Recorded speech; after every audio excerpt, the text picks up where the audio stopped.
Happy Thursday, YouTubers. It is I, the one, the only. Thank God for small miracles, huh? Big, and I do mean Big D, coming to you live and in person with another exciting YouTube video. Exciting YouTube video. Filled with fun facts and things that you'll need to know and what's going on in the industry. Blah, blah, skippy. But before we get started, I don't have the musical interludes and all that. I just come out with facts. Have you subscribed to this channel? Now is the time. Have you liked, shared, commented, any of that stuff? Now is the time. And the topic today is, should I get into expediting or courier driving? Either one. It's going to be multi-topic today. Is now the time, and if I'm going to get in, do I get my own authority?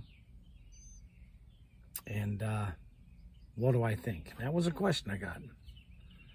Now, there's a lot of YouTubers out there telling you to do this, that, and everything else. You got one out there whose name I'm not going to mention, but if you go over to Alan's channel, Everything Apex, his last video was talking about this YouTuber, and you can actually see the screenshot of the little bantering him and I had back and forth, where he calls, you know, expediters, transients, living in vans, taking their showers at the Blue Beacon.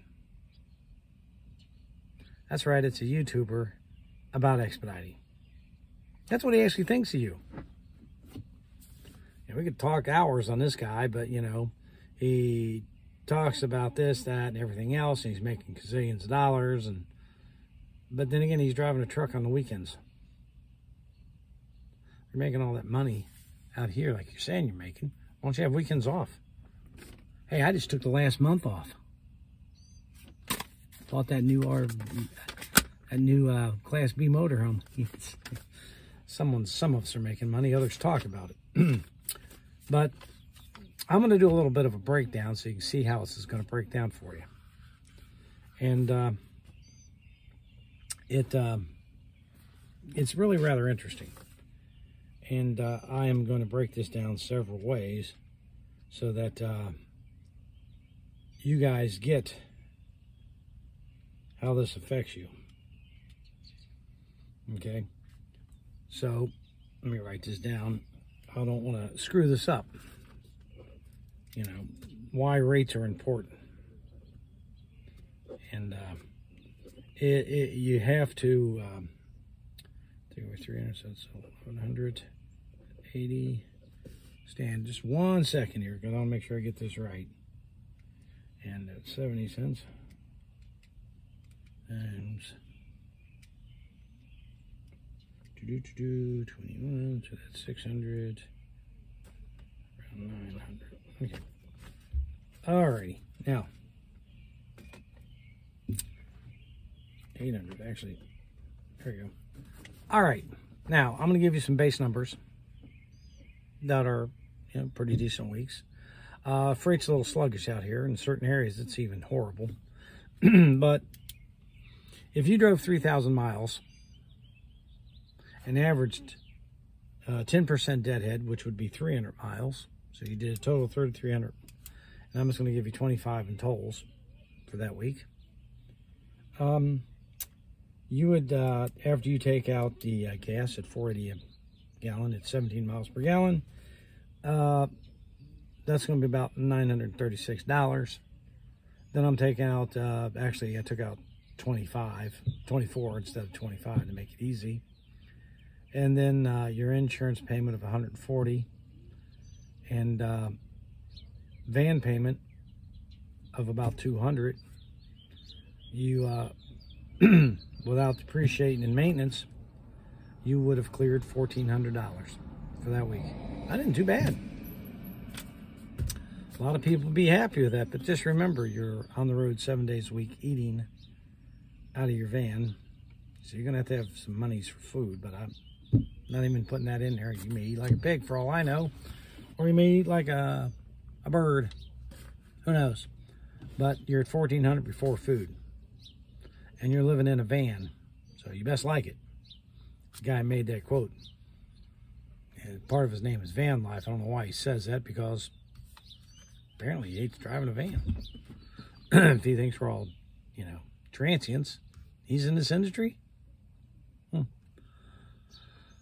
And he has to work weekends driving an 18-wheeler. Yeah. Kind of wonder about those people, don't you? But everybody out there is going to tell you their way is the right way. I'm letting you hear the numbers. You decide what you want to do. I'm not going to make it for you.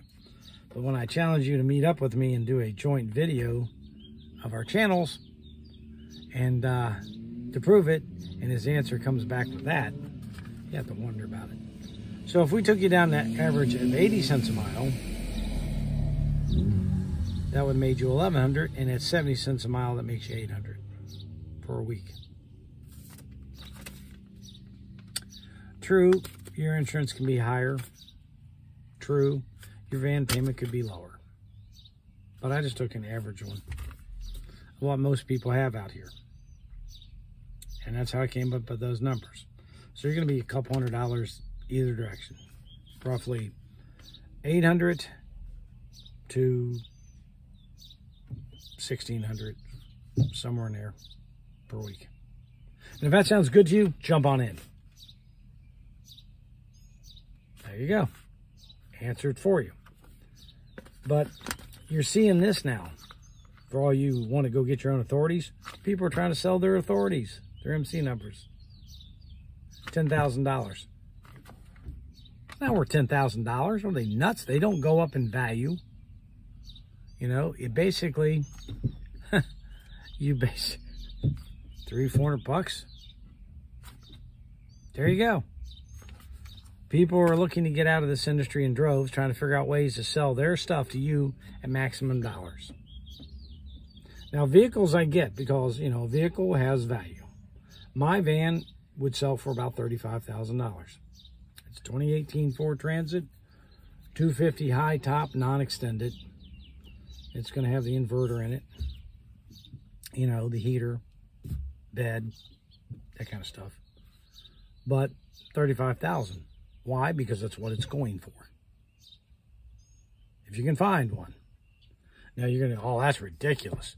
Oh, yeah, I mean, that's ridiculous. I mean, it's $12,000, $14,000 van. Go find it. It does not exist. So if you're going to buy one, you're going to pay this for it. Why? Because you can't get it. You know, so basically, why would you sell something you have under what the market value is? That's called being stupid. Because someone doesn't want to pay for it, there's always someone else who will. You can trade it in and get more than that on another vehicle. Just so you know. So you guys out there who's saying that, oh, that's ridiculous, it's this, it's that, go buy it. You haven't bought. Why? Because you can't get it at that price. Why don't you just come up and be honest about it? Now, some of these guys are just out in left field. I mean, you know, as a joke, one time I put this out there at $90,000. I had people seriously asking about buying it.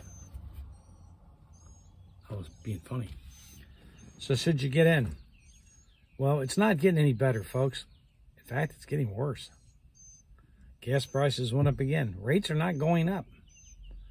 From, you know, 2 years ago, your gas price is now doubled. So that means your highest, 2 years ago, you basically, those numbers I gave you here, gas at $9.36, this is making $1,000. It's double. So 2 years ago with these rates, you would be making $500 more a week, which would have put us up around $1,900. Now we're talking. Today, no. And prices are going up, up, up, up, up, up. So you got to think about that. The same thing as a courier driver. They're getting way less than this. They're getting, you know, $30 jobs, $10 jobs, $5 jobs, $3 jobs. And on some of this, you just can't do it with those gas prices. It's, you know, I have nothing against the industry. But I do have problems with people out there telling you that, you know, it's all sunshine and roses, do this and make tons of money when they're not. Simple as that. They're not, and they're telling you that they are. Not one shred of evidence. None. And when asked to do it, was told we're all transients living in our vans. Watch everything Apax's video. There's a screenshot of it. These are what these, I don't usually mention names because I am not going to send people to their sites, because all they're trying to do is build a website or a YouTube channel so they can make money off of you. And like I said earlier, hey,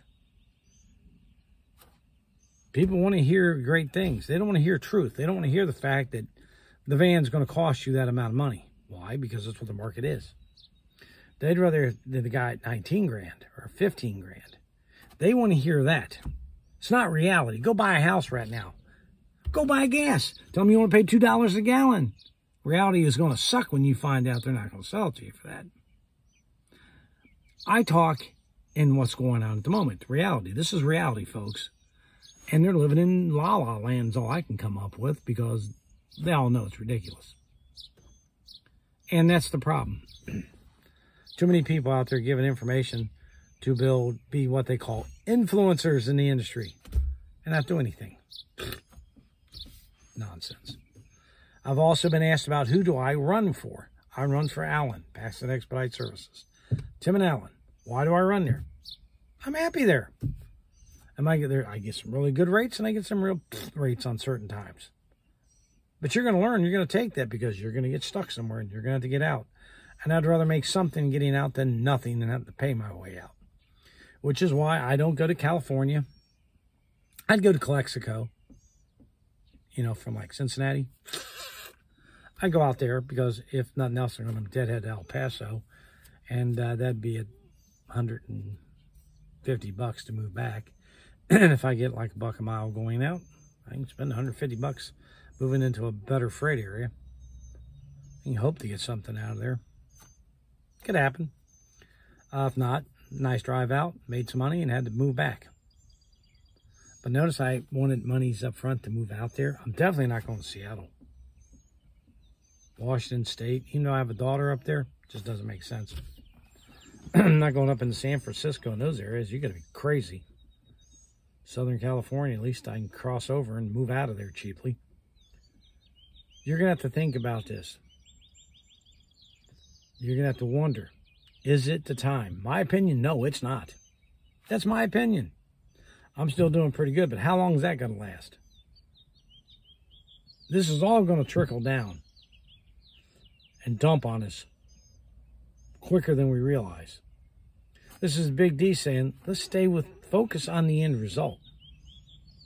Keep track of what's going on. Don't jump in too fast. If you jump in too fast and the water shallowed up, you'll have to hit the bottom and break an ankle. Think about that. So, like, subscribe, and share. Get the real facts of what's going on. I wouldn't think about getting into courier work either. There's no money there at the moment either. All you're doing is tearing up your vehicles, and that's another thing you got to think about too. You never figure out maintenance and depreciation. That's a big cost to you. Think about it. Later.